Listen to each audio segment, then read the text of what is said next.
Vocês não têm ideia do que é construir uma vida inteira, tijolo por tijolo, e ver tudo virar pó em uma noite só. E não estou falando de dinheiro, não. O dinheiro a gente recupera. Estou falando de confiança. Eu era Marcelo, um cara que começou do zero, ralando em São Paulo. Consegui montar a Sete Mares Investimentos com o Ricardo. O Ricardo não era só meu sócio, era meu irmão de alma.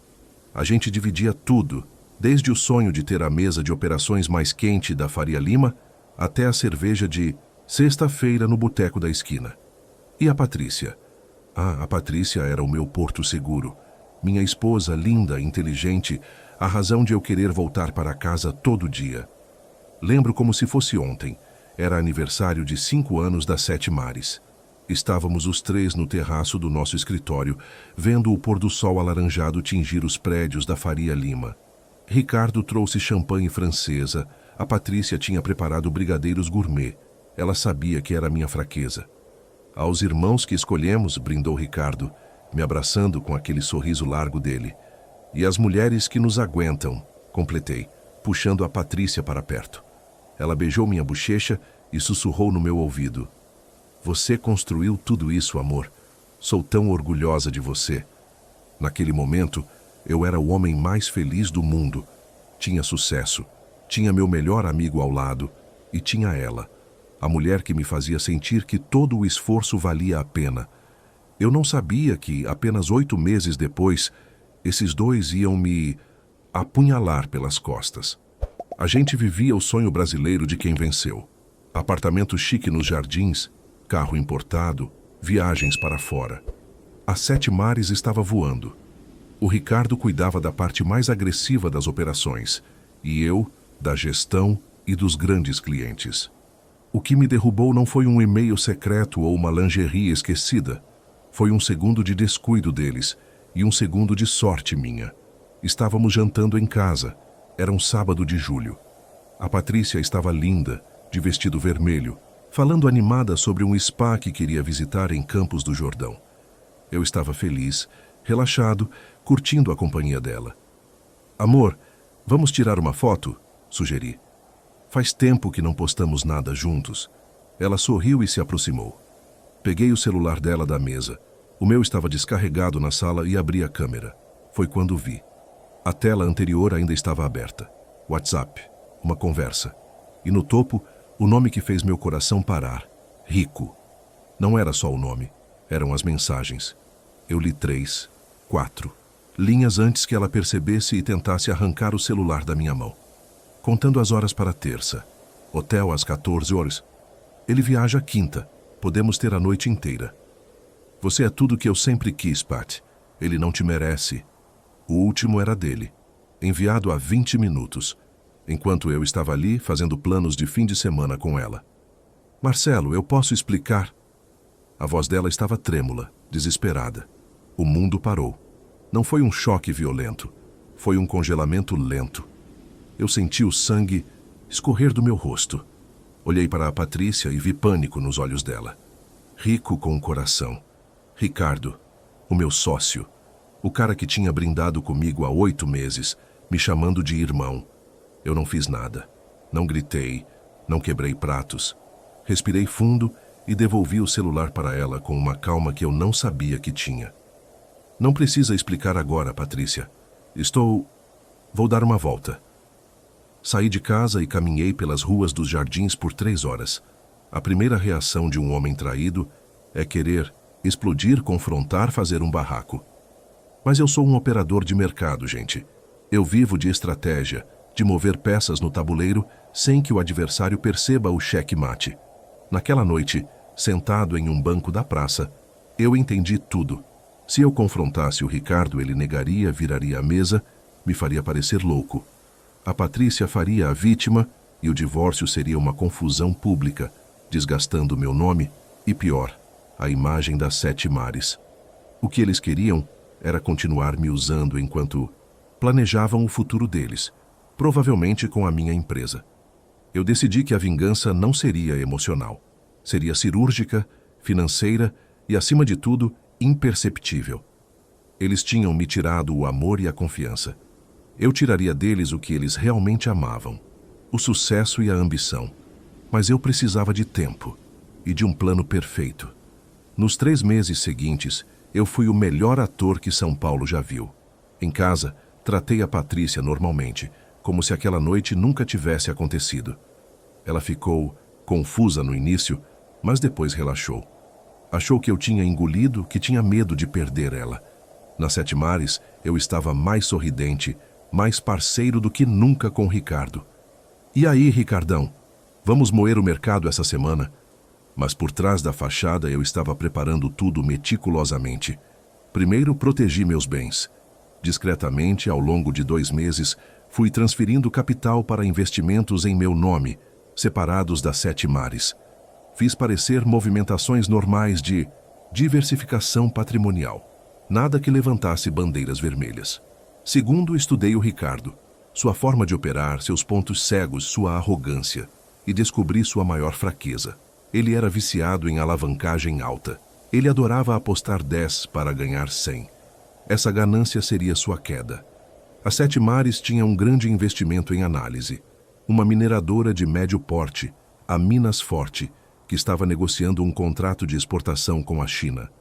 O mercado estava otimista. Nossa equipe de pesquisa estava otimista. E o Ricardo estava obcecado com aquilo. Ele via na Minas Forte a chance de fazer o maior lucro da carreira dele e, provavelmente, de sair da minha sombra de uma vez por todas. Foi em outubro que a oportunidade perfeita apareceu. Eu tinha acesso a informações que o Ricardo não tinha, contatos na própria mineradora, pessoas que me deviam favores, e descobri algo crucial. O contrato chinês tinha uma cláusula de escape.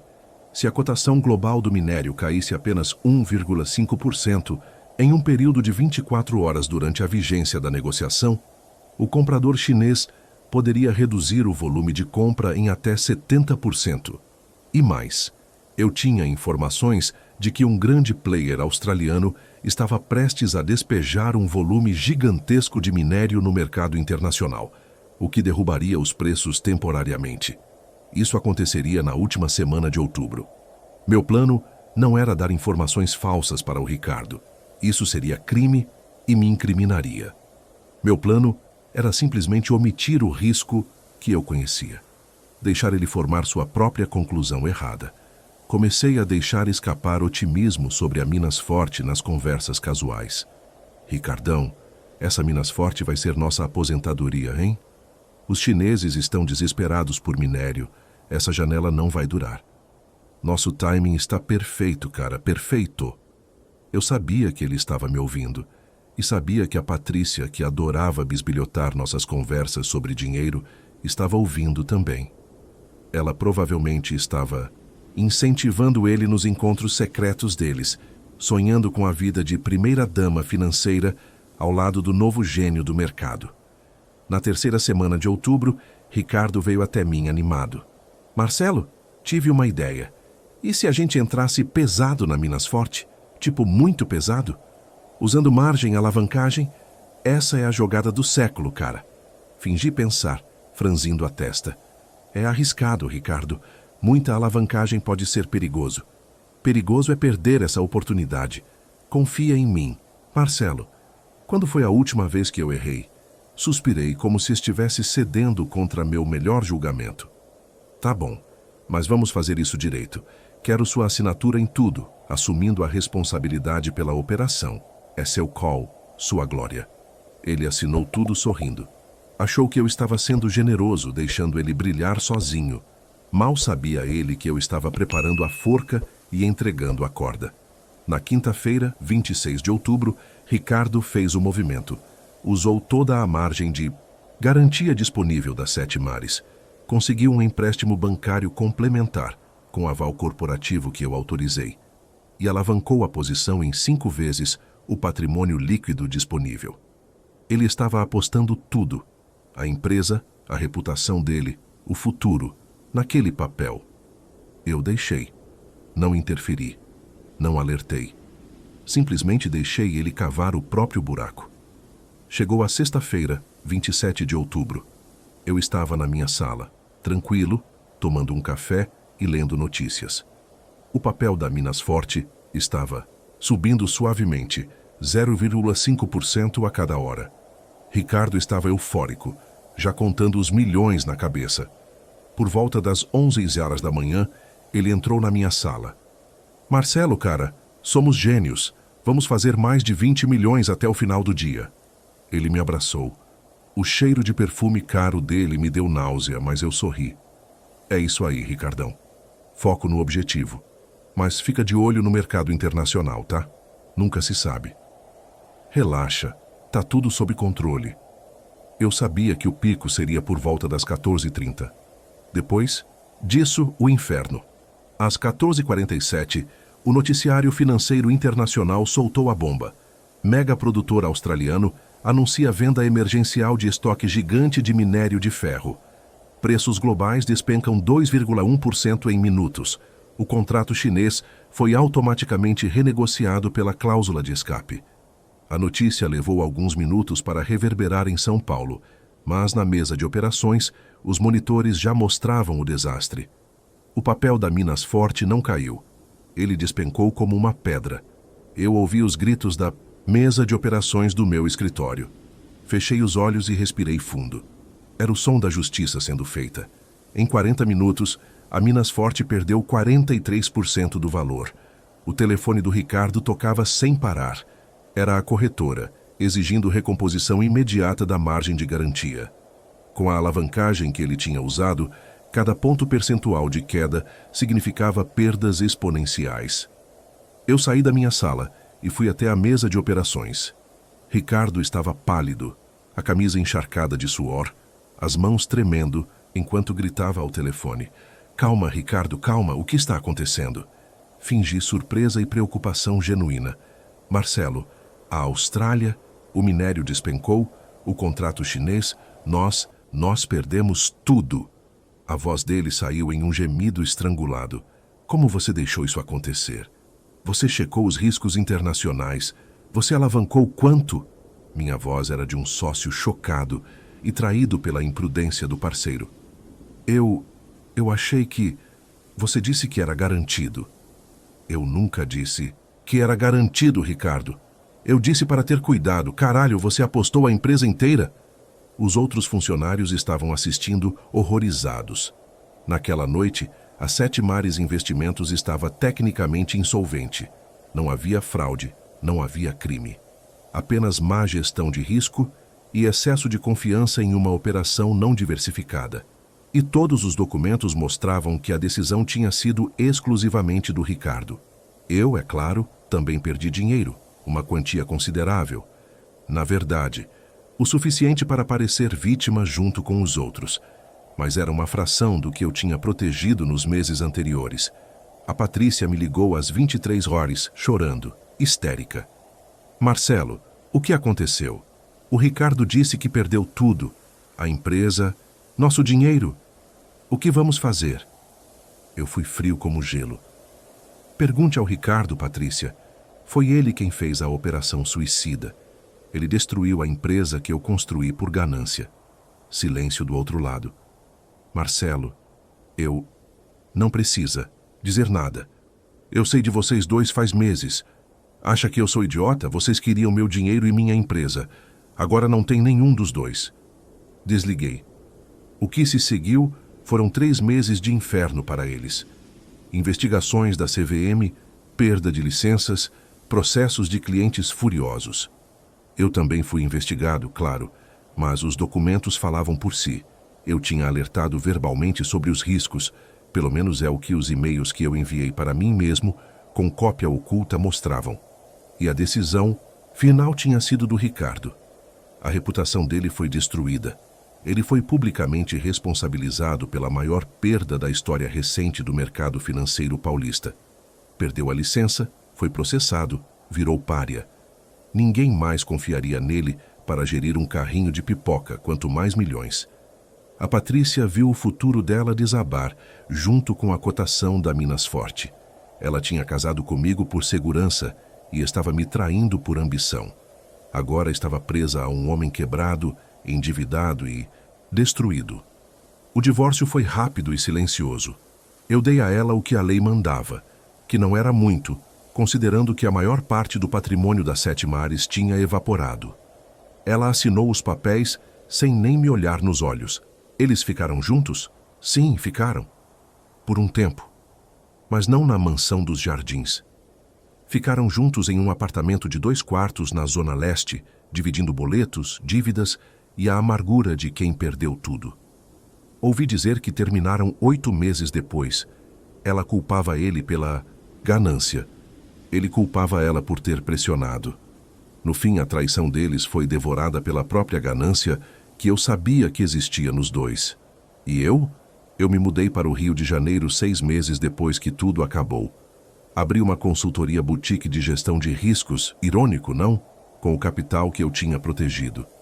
Comecei de novo, mais discreto, mais sábio. A beleza da minha vingança, meus amigos, é que eles nunca souberam que foi intencional. Para eles foi azar. Foi o mercado. Foi a ganância do Ricardo. Eles se destruíram mutuamente, exatamente como eu planejei. Eu os encontrei uma vez, por acaso, no aeroporto Santos Dumont, 1 ano e meio depois de tudo. Eu estava voltando de uma reunião com clientes, de terno Hugo Boss, carregando uma pasta de couro italiana. Eles estavam na fila da Gol, área de embarque econômico. Ricardo estava de barba por fazer, camiseta desbotada com aquela postura curvada de quem carrega o peso do fracasso. A Patrícia estava ao lado dele, cabelo preso em um rabo de cavalo simples, sem maquiagem, parecendo 10 anos mais velha. Eles me viram.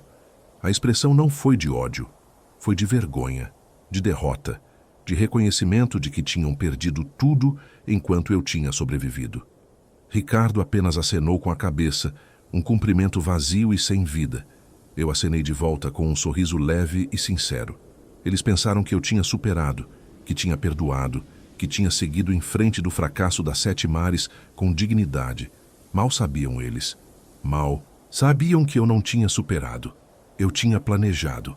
Cada passo, cada movimento, cada palavra. E o meu plano tinha funcionado perfeitamente. Não há satisfação maior do que ver o inimigo ajoelhado sem nunca saber quem puxou o tapete. A vingança silenciosa é a única que realmente dura, porque o inimigo se destrói sozinho, carregando a culpa para sempre. E o mercado, meus amigos? O mercado sempre tem a última palavra. E dessa vez, eu era o mercado. Eu era a mão invisível que tirou tudo deles, sem nunca ter sujado as minhas mãos com o sangue do confronto. Segui em frente naquele dia, leve, sentindo o ar fresco do rio no rosto, sabendo que tinha vencido o jogo de gente grande. A única coisa que eu perdi, a capacidade de confiar completamente em alguém de novo. Mas talvez no mundo em que vivemos, isso não seja uma perda. Talvez seja apenas amadurecimento. E você? O que teria feito no meu lugar? Teria confrontado na hora ou também teria planejado uma vingança fria e calculada? Conta aqui nos comentários. Quero saber se você é do time do coração ou do time da razão. E se já passou por uma traição, como lidou com isso? Seu relato pode ajudar outras pessoas. Deixa aqui embaixo. Vamos conversar. E se essa história mexeu com você, deixa o like e se inscreve no canal. Toda semana tem história nova de reviravolta, vingança e superação. Até a próxima!